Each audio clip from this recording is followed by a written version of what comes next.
Animal lovers cringe at the thought of any animal that's needlessly put down. Thankfully, as we learn in this week's Doing Good report, there's an operation which relieves the stress of overpopulation at many of our area's animal shelters.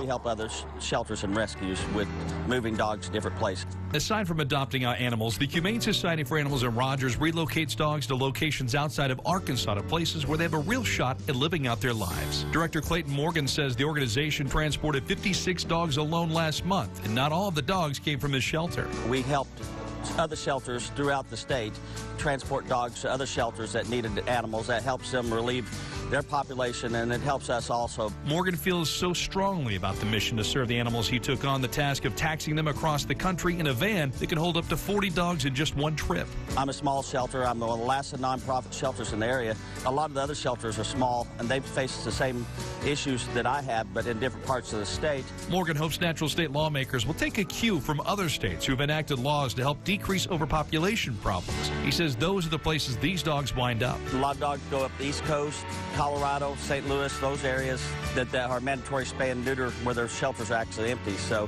where our shelters statewide are always at capacity. Space is always limited locally. When one dog is adopted out, another one comes in. Morgan says there's a van with dogs on it that leaves northwest Arkansas every week. We do a good job of trying to find them homes. And you know, if there's a home out there and an outlet to get them, you know, the shelters, we're all going to try to help to get the animals to those shelters.